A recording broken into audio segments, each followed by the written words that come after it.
Hi, I'm Alex. Hi, I'm Justine Wooden. Hello and welcome to episode 105. For anyone new to the show, we are all about stories and journeys, the turning points along the way and the wisdom we can take from unplanned moments. This will hopefully help you support you on your own journey. Today, we're diving into a very sensitive topic and one that does not get much of a spotlight. It can make people uncomfortable, and in some cases it feels easier to simply not talk about it.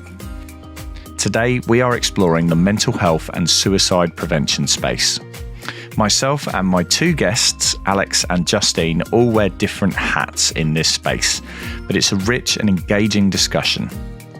Alex works for Papyrus, a UK charity dedicated to the prevention and the promotion of positive mental health and emotional well-being in young people. My other guest, Justine, is a sporting parent who supports the work of Papyrus, but has also experienced the challenges sporting parents face when supporting a young person's mental health. My own experiences range from company support when managing grief through to speaking to former soldiers, fighter pilots, and emergency staff on the podcast who have all navigated this mental health journey with support from those around them. Between us, we have a candid discussion, shining a light on an area that many people struggle to verbalise or feel surrounded by stigmas when they want to say something. Today, we quash some of those myths and taboos, emphasising that there are resources and support available for those who need it. If you are personally affected by any of the topics today and need to speak to someone, the details you need are in the show notes. Please reach out, as there are people here to support you. So let's get into episode 105 as myself, Alex and Justine explore the incredible work of Papyrus, the national charity dedicated to the prevention of suicide and the promotion of positive mental health and emotional well-being in young people. Alex and Justine, welcome to the podcast. How are you both doing today? Thanks very much. Yeah, really good. Thank you. Yeah, nice to be here. Yeah, thanks for having us. Yeah, it's been a little while in the making. I know we've had some back and forth on this, but really kind of keen to hear a little bit about your journeys, your story, and obviously a very powerful topic that we're going to explore today. So, Justine, I don't know if you want to kick us off, as you introduced all of the conversation to us originally when we first connected. So, yeah, if you want to give us our listeners and viewers just a bit of an introduction as to who you are and a bit about your journey. Yeah, sure. I'm a swim mum, so I think this is how my connection. But I'm also a volunteer champion for Papyrus, so that's the connection that has formed this bridge today. My daughter, when we moved countries during COVID, we came back to the UK. She didn't have a great experience at her first school, and she became extremely severely depressed. And we turned to Papyrus for support. And that was an amazing relationship. They really saved us. So I think through that experience, we firstly realised that there's a big need for support, particularly for young children. One of the things that got us out of it as well was swimming. So she became quite a serious swimmer. We joined a club. I think the routine really helped. Having friends outside of that school really helped. So it was both Papyrus and swimming became a positive experience. Fantastic. And then Alex, I guess you're the other side of that coin. Yeah, so I'm Alex. I'm an area manager with Papyrus Prevention of Young Suicide. So the area that I cover is south of England. So we've got a team of people and volunteers across that area doing a number of different things to support people. So we do suicide prevention training, and that's a really big part of what we do. We have a number of volunteers such as Justine who do a great job at helping Papyrus to reach into a number of communities across the patch that we would have no chance of reaching just as staff. So that's the other part. And then the other side of it is community development work. So as a team, we work with schools, colleges, unis, workplaces, really just to try and raise awareness about suicide prevention and to try and end some of the stigma that surrounds suicide, just to help people feel a little bit more comfortable about talking about it, and then hopefully by doing that to help save lives. So with a particular focus on young people. Fantastic. Well, we're going to dive into that topic, and obviously there's plenty of areas we can explore there. But I'm curious, I guess, from the end user, from Justine's point of view, as a sporting parent, a lot of parents are in that situation where their young people are going through challenging times and all those sorts of things. And perhaps it is I don't know where to look. I don't know what resources are out there. I don't know what support is. There's perhaps that stigma that you mentioned there, Alex. So, Justine, what was your experience, I guess, of going into that space for the first time? Into the swimming space. Yeah. We were really fortunate. There's a couple of clubs in our area that we could choose from. And so we chose a nice, small, family-focused one that a lot of people had recommended would be a safe place for her to start. I think that's important to know, to recognise as well, that there's different types of clubs out there. There'll be the ones that deal with the really competitive swimmers and others that are just entry-level and a bit more kind of laid-back and friendly. And so she started off there and quickly became quite serious and competitive. So we've now transitioned to one of the more serious clubs, but the care throughout, really happy to say, has been the same. So the care from the safeguarding teams at both clubs has been exceptional. And then I guess in terms of the challenges that you had with your daughter, and as much as you're happy to share, what was it like as a sporting parent seeking support from outside the swimming space into another organisation? Because I think a lot of sports are quite insular and perhaps don't actually even know the links that exist to get support from other organisations such as Papyrus. So what was your experience of going down that route for the first time? And I guess some of the other conversations perhaps you've had with other parents that weren't even aware that route existed. Yeah, well, I guess internally first. So I was quite open with the club that she had. She was suffering from anxiety and depression, and they were really well on board. And the care given to her was no different to the care given to any other child, to be fair. But just they were mindful that she was perhaps more vulnerable. But there's specific resources in place that no swimming club can ever deliver when it comes to a child who's having suicidal thoughts. So that's where Papyrus came in. And I think when we explored the more formal route, which is to go through your doctor and to be referred to CAMS, it was a really quite frightening experience, even for the doctor. Like, there's just such a long wait time, a lot of unknowns, and the teams, I'm sure, are doing their best, but it was just a really quite lonely place to be in. And so that was really great that we could turn to lots of supporting organisations like Papyrus, and there's particular resources that Papyrus have that were really useful to us, and but also just being part of the community and having other parents to talk to who are going through the same thing as well. Yeah, there's a fascinating word you use there around that community. And I think sometimes in these situations, people can feel quite isolated. And I guess from the other side of that, Alex, let's talk about that. As a sporting parent, you're dealing with these challenging situations with your young person. And where do you turn, and where does Papyrus fit into that? And what's the first point of contact often that a sporting parent would have with you? Yeah, sure. So there's a number of different things that parents can access at Papyrus, and I think definitely would resonate with what Justine's just shared about. Sometimes it can feel like almost like, where do I start? And when I start going down a path of trying to get support, there's often these kind of barriers, be it kind of resource or long waiting lists. And as you say, I'm sure these teams are doing their best, but obviously the demand is so high. So at Papyrus, we've got our 24/7 helpline, which parents can access. So the helpline is there for young people to access if they're having thoughts of suicide, but also there for parents and carers if they're concerned about their young person. So it might just be that first port of call. You don't know where to go, not sure what to do. Do give Papyrus a call. We've got trained advisors on the other end of the phone. We've also got text service, email service, and really what we want to do there is a couple of things. One is to, I suppose, reassure parents that it's good that they've reached out to us, that we really want to help, that we understand actually that these conversations with your young person can be challenging, and we want to support you with that. So hopefully parents feel really reassured when they call the helpline, but also they're speaking to people who have these conversations every day. and can offer that kind of advice and guidance. So just to help that parent take the next step, really, with their young person. So it's a really good resource. It's free. It's confidential. Don't even have to give us your name, and we're still happy to support. So that's kind of how Papyrus could fit in and support parents.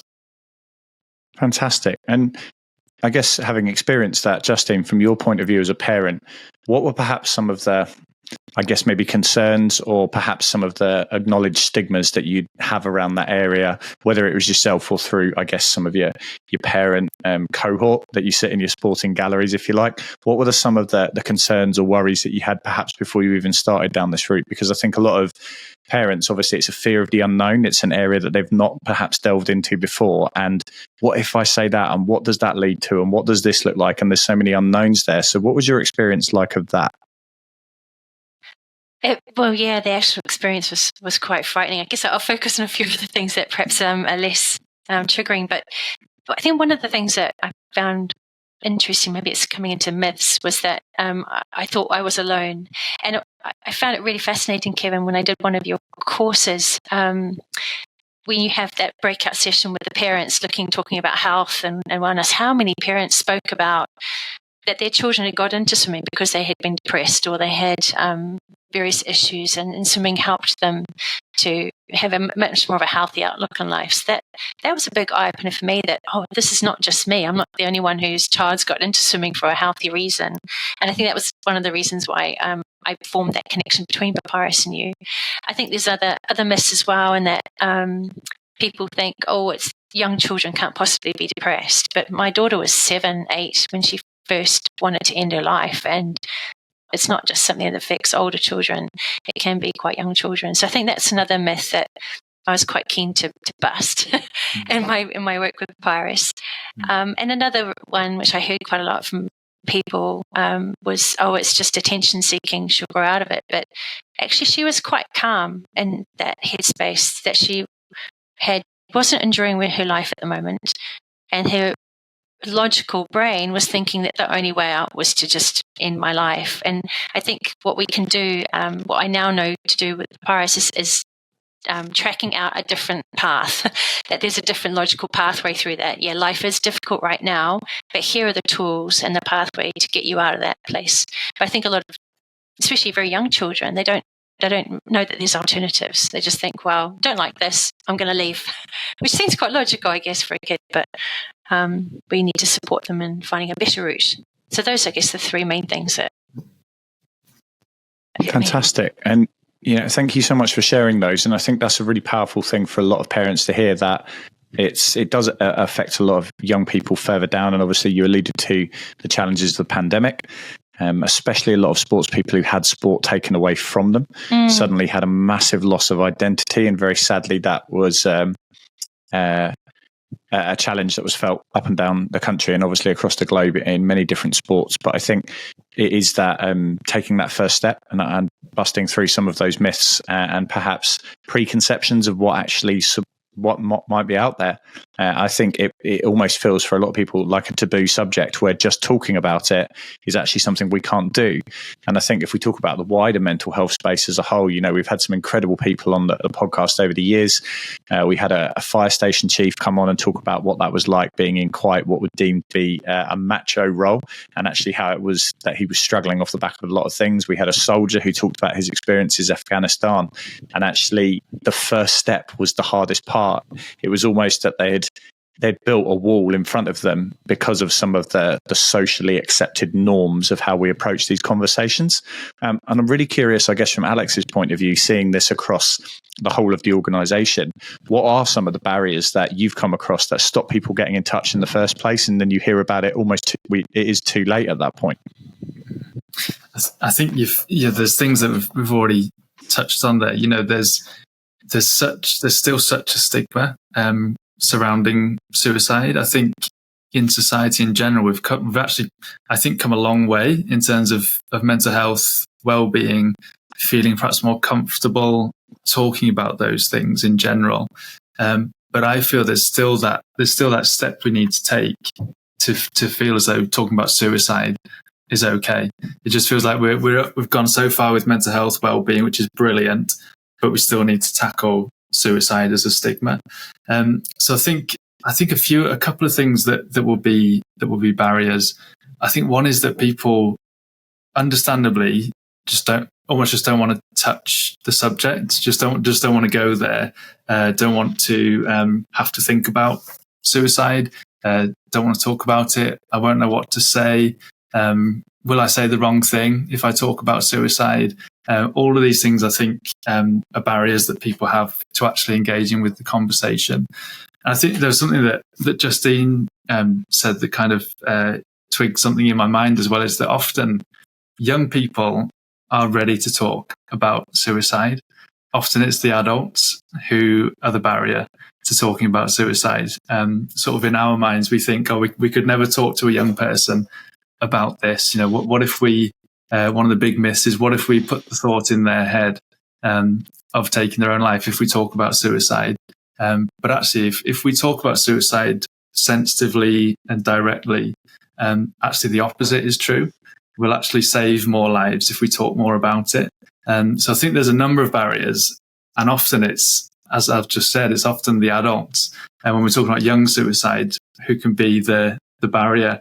The three dads walking are currently walking now. You might have heard of the three dads. They've done some incredible work with Papyrus, and one of their kind of key drivers has been to how can we support younger people in an age appropriate way to talk more about suicide in the school setting. And again, they've said their feeling is actually young people are ready. It's probably more the adults and the teachers who have got more reservations about doing that. So I think that's always worth remembering, that young people are ready. We actually just need to train ourselves and be more comfortable ourselves with talking about suicide. And I think it's really interesting where you look at the way in which young people are supported to find a path anyway in life. Very often, what do you want to do when you're older? Have you thought about this as a career? We're really good at painting paths until they get to a point where we're in an uncomfortable topic where we don't necessarily want to talk about it. And some of those stigmas and preconceptions can often hold people back getting support when they're perhaps on a path to crisis.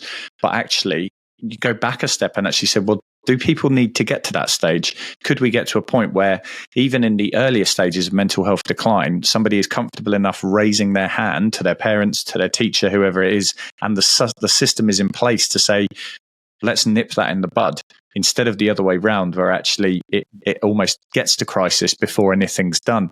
And kind of my other half used to work in the mental health space, and a couple of the organizations we've worked with previously, with both my podcast hat on and my day job hat on, the mechanisms are out there to actually just start the conversation 0 to 1. That's like the hardest part.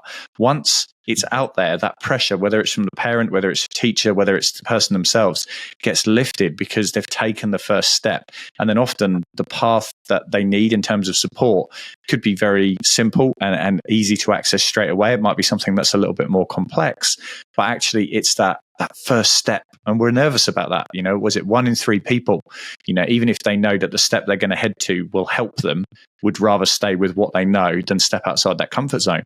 And that's a huge challenge for people when we're talking about a topic so sensitive as this, because the opportunity to intervene and create that intervention earlier on, and without revealing any significant details, during the pandemic, I sat through a young athlete's funeral who'd gone down that route, and it hit the message home to me that there has to have been, at some point, whether it was in the sporting world, whether it was in their academic life, whether it was in their home life, there has to have been a breadcrumb somewhere that we could have avoided that situation. And obviously, the benefit of hindsight, but actually what we're talking about here is we're already guiding a lot of young people through education, through our home conversations, through our sporting journeys with them, to find a path. So maybe we can expand that offering to actually include paths when the times are challenging, because life isn't always easy. And as you alluded to earlier, Justine, it's hard. So Justine, what as a sporting parent, if you like, do you look back, and now having been on that journey, do you reflect back and think, wow, I wish I could have told myself that 10 years ago? Well, yeah, I would have told myself just go straight to Papyrus and download all the resources. And not have spent those, I must have been 6 months fumbling around in the dark and in tears and online to Childline. But I think you also touched on something as well. Alex and I ran a session quite recently, and until then, I think the safeguarding team had been aware of maybe 2 children who they were worried about were at risk. As a consequence of that meeting, we had a debrief session afterwards where parents were allowed to stay behind and have a cup of tea and have a chat with the team. How many people stayed behind, Alex? I think it was about 10 parents stayed behind. That's 10 families that the safeguarding team weren't aware of who were concerned for their children. So I think just having more of those opportunities to talk about it, both with parents but also with children, opens up the conversation. People come forward saying, yes, I'm worried, I didn't know who to talk to. I think that's a big step forward. And I think in the swimming sector, I think it's not just the kids, but it's the coaches as well. I mean, they're going through their own struggles. They've got a lot of stress on them too. So to give them that support to know how to deal with the stress they're facing, and then to pass those lessons on to the kids could be also a really helpful link and support that we can put in place. I think just to... Sorry, no, go on. Sorry, go on. I was just going to follow on from what Justine was saying there, that actually what we notice, when we're out with Papyrus doing events in a number of different locations, is you realise actually how close to the surface suicide is. So as Justine said, 10 people stayed behind after that talk because almost they were given permission, I think, to feel like, oh, actually, okay, I can talk about this now.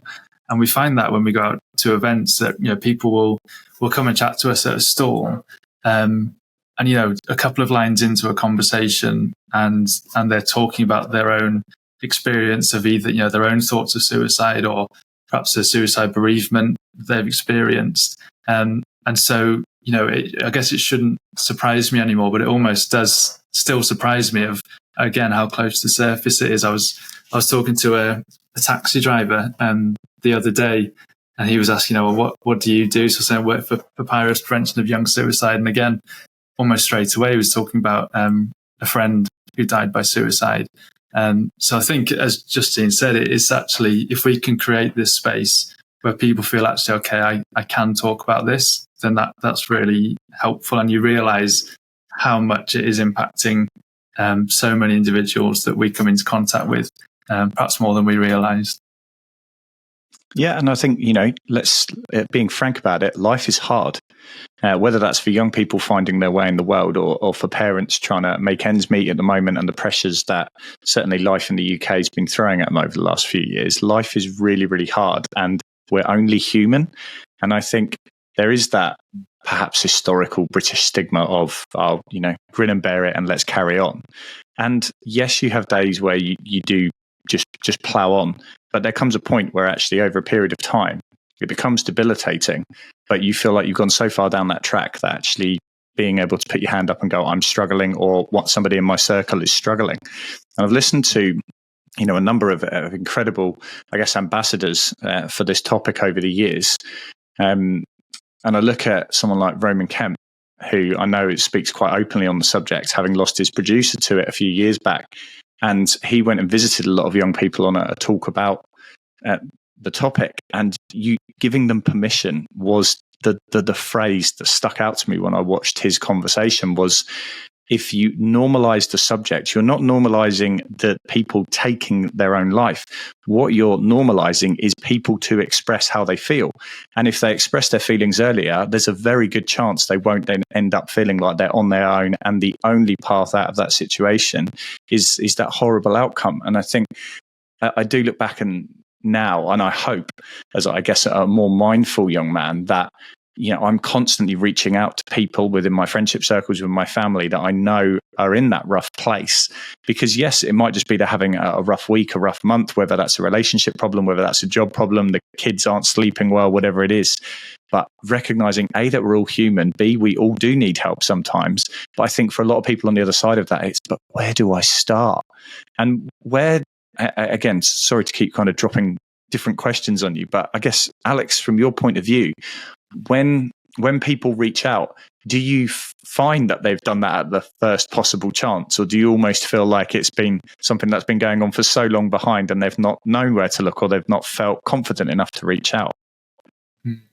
I think I guess because we are, unashamedly focused on suicide prevention, often there has been a kind of a whole perhaps host of things that an individual has been through before they've contacted us. So I suppose often people are contacting us when actually they feel like there's nowhere else to go but to a suicide prevention organisation. So I think, as you said, there's probably so many things in the lead up to that that could be done, more around, again, that general mental health and wellbeing. What can be done further upstream to support people so that actually they're not having to get to this place before they access support or before they get what they need. So we would have people that have had lots of contact with other services before coming through to us, but we would also have people who've never contacted any other service or not had a diagnosed mental health condition, and have actually they just need that support here and now, perhaps because of an event that's happened in their life or something's changed, and they just need that support immediately. So I suppose there's so many different roads that people would take to accessing Papyrus, but obviously we're very much focused on how can we keep you safe in the here and now, but then also support you to find other means of support as well, and keep you safe in the longer term. And I guess, obviously, in your role, Alex, you see it in a much more the wider reaching sense of obviously covering such a wide area. Justine, through your own personal experiences, if you were in my role, I guess when I'm going to see this summer probably close to 3,000 sporting parents over the period of a week, what would be the stand-up messages that you would get across in a way that as a sporting parent you would like to hear? So actually it's not huge slide comes up and we all talk about this really uncomfortable subject. Actually, what are the ways that, having now been through it, you would have felt would be a really nice way to get that message, or really as comfortable as it can be with such obviously a challenging topic? I think it came quite naturally in your own courses, didn't it? When we talked about why do your children swim, that we sort of veered onto that discussion about mental well-being. But I think if you're going to introduce it, we maybe in the same way that we did with the schools, it's that what you just said. We're not normalizing suicide. We're normalizing talking about it, and that's the objective of being there and that discussion at that point in time. We also take great care to create a safe space as well. Make sure we do that first, that people feel comfortable opening up. So when I spoke to the parents, we made great effort to make sure that it was safe, that people felt they could open up, that they could leave if they wanted to, if it was too much, So I think it's creating a safe space, giving a clear objective as to why you're there and what you're going to talk about, and then just leaving it up to people to talk, and they will take over. Yeah. And open up. And I guess from your point of view, Alex, if you could press pause, perhaps like we'd all love to at some point in our lives, and actually go, right, we're gonna deliver that message to every young person, whether they're in a sports club, a school, or just to parents that are listening back to support their young people at home. What would be the kind of core messages that you would want to get across? Do you mean in terms of that kind of just how do we support one another generally, or I think some of the core, let's say there's probably a couple of core messages that I think parents especially need to know for starters, and that is that talking and asking about suicide in a sensitive and direct way isn't going to increase the chance that someone takes their own life. I think that's such a huge myth that we really need to support people to break down in their own minds. I think perhaps before working for Papyrus, I probably had a similar frame of mind of, I don't really want to talk about that, because what if I inadvertently, we say plant the seed, or if I cause someone to take their own life because I've talked about it. It's a huge myth that actually is more dangerous if we kind of keep perpetuating that myth than if we actually speak head on about suicide. So I think that would be the first one. The first message is talking sensitively, directly about suicide isn't going to increase the risk. then I think the second one is about seeking support, both for young people, but also again for parents, concerned others, is taking that first step to support, and also almost encouraging people that if they can take that initial step, then actually they'll encourage others to take the initial step. I think that kind of vulnerability breeds vulnerability, doesn't it? If someone can take that first step and say, actually, I'm struggling with this, 9 times out of 10, the person that you're talking to will say, oh, me too. And it's kind of just encouraging that, I suppose, bravery initially to do that, because actually that, again, could support someone else to reach out as well. And as Alex said, it's reassuring people that, as well as talking about a very sensitive topic, we're going to leave you with tools and resources that you can use to go away and feel empowered. So I think that's something that we talk a lot with the children when we do presentations to children. That we're going to talk about this, and we're going to give you this. So it's like they know they're getting something back in return, coming away stronger. And I think in relation to, maybe I'm jumping ahead of your questions, Kevin, but Alex and I also spoke about sport in particular, and that it's got different levels of management. So you've got your local club level where you're dealing with individuals on a one-to-one basis, and then you might be dealing with the management level within that club.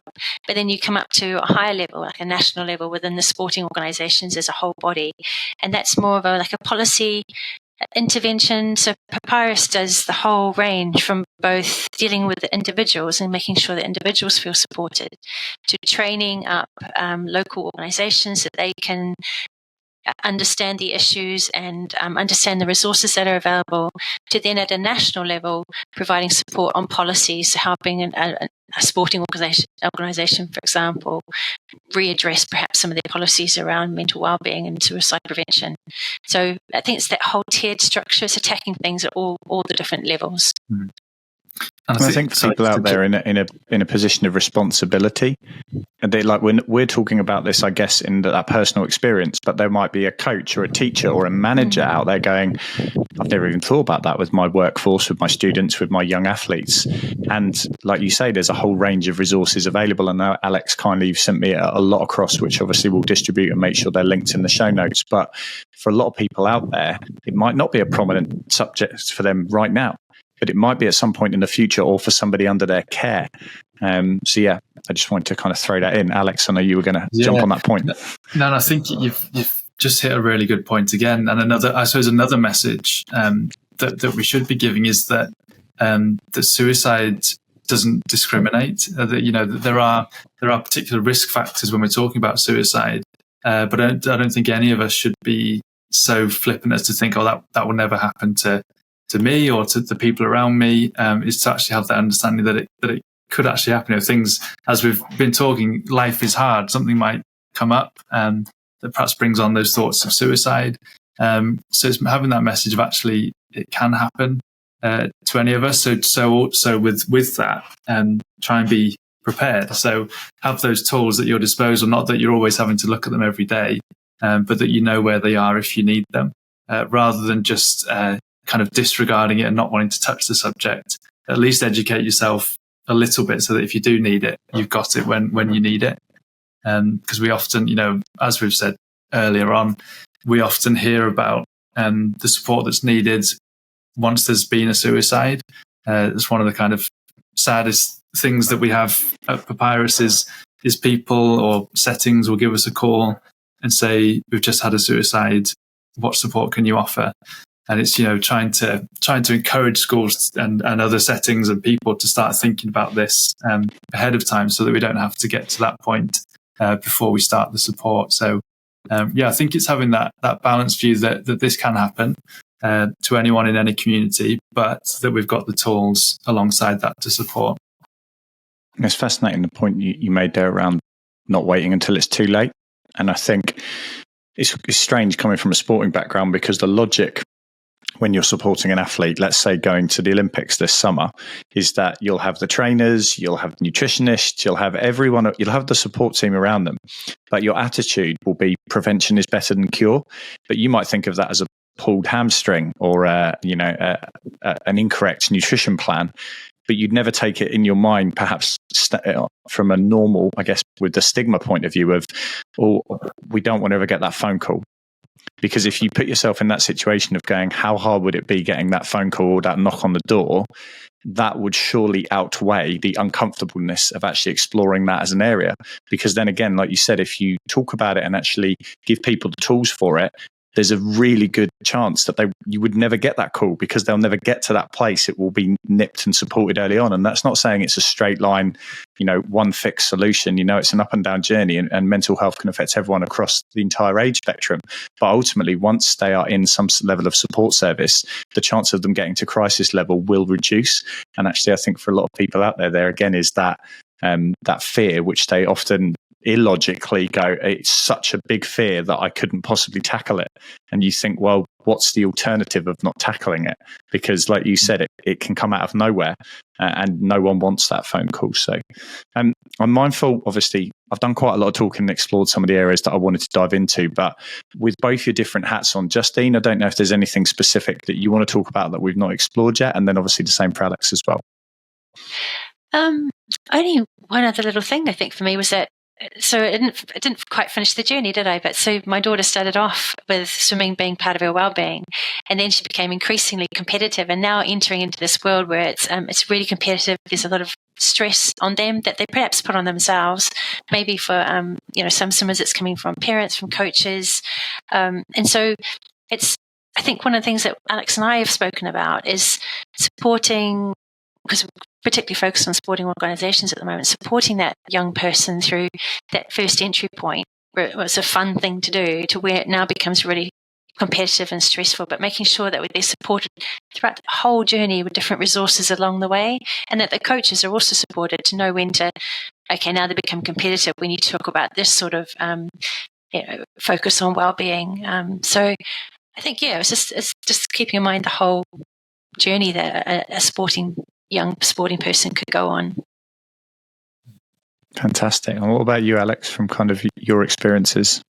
Yeah, I think it can feel like such a huge subject area, can't it? And it is, suicide prevention. I guess people may be watching or listening thinking, where would I even start if I wanted to? And I think one of the key messages, another key message is around self-care as well. Now, we haven't kind of touched on that lot, but I think self-care is such an important part of suicide prevention, actually ensuring that you're looking out for your own well-being. We live busy lives. As you said, Kevin, life is hard a lot of the time, and particularly in current climate when we think about cost of living and so many other pressures. But almost giving yourself permission again to have that time for yourself, whether it is engaging in sport, or whether it's for me it's having a good coffee, like a proper good coffee. A bit of a coffee snob, but that kind of just allowing yourself 5-10 minutes even just to say, okay, I need to look after myself. And actually that is part of suicide prevention, and that's part of us saying we want to look after ourselves, look after each other, so it never has to get to that point. So if someone wants to know where to start with suicide prevention, then start with yourself, start with self-care, and encouraging others to engage in self-care as well. It's really, really important, but often forgotten in amongst everything that we have to do, other things we have to do. Yeah, and what that looks like for different people. I did a mental health workshop a few years ago, and I vividly remember it because there was a really powerful, although quite silly example in the room. So there was a plastic sheet laid out on the floor and a chair put on the middle of it, and they got one of the volunteers to come up and sit in the middle, and they put an empty pint glass on the head, and they gave everyone a shot glass of water, and everyone in the room came up and just kept pouring into it, and eventually obviously the last shot filled it over and it got them soaking wet. And they said, which bit was the bit that pushed them over the edge? Which was the crisis point? And actually it was the fact that everyone just filled up and there was no release. And they said nobody will have the same exact way of switching off, finding time for themselves and relaxing.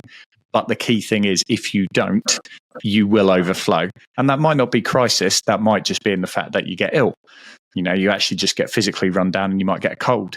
But as your mental health declines with things like that, if you do not have an off switch or a way of letting out that stress that life throws at you, even as a young athlete where you've got school pressures and sporting pressures, you can get to a point where it does overflow. So I think exactly what you said there, having that awareness that it starts with self-care.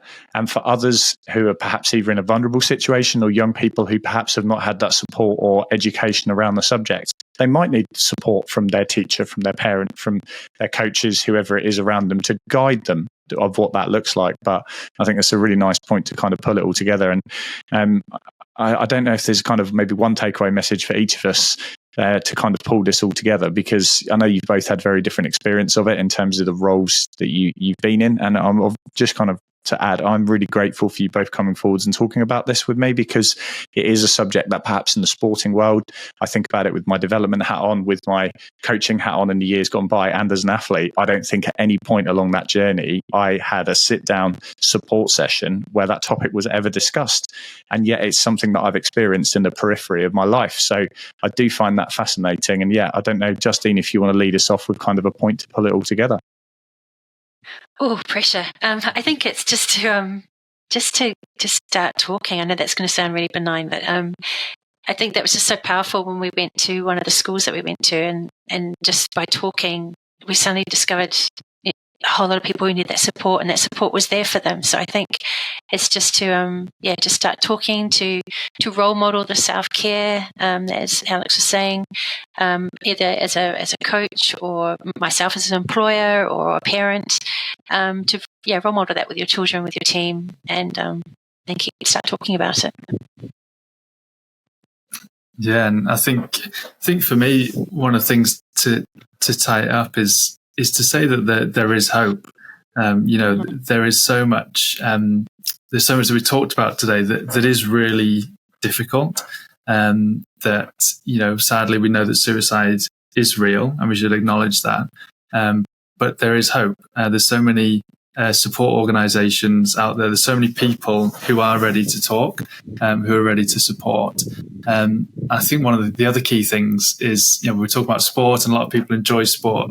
I often think of suicide prevention on the flip side is life affirmation. That actually it's about continuing life, isn't it? And there's lots of things that we can enjoy in life, be it sport, be it coffee, for me, be it anything. So it's kind of having that in mind as well, that it's a tough subject, but the reason we talk about it is because there is hope. Fantastic. Well, that's a wonderful way to put it all together. And as I mentioned earlier, all the resources you've sent across, I'll make sure they are linked. We'll have a clear action point as to if you need more support, this is where to start. That'll be straight under the description in this video and audio episode. But yeah, just a big thank you to both of you for coming forwards, being vulnerable, sharing your experiences with us. And hopefully this is a conversation that will start other conversations in other places. But yeah, to both of you, really, really grateful for your time. Thank you. Thank you very much. Thanks, Kevin.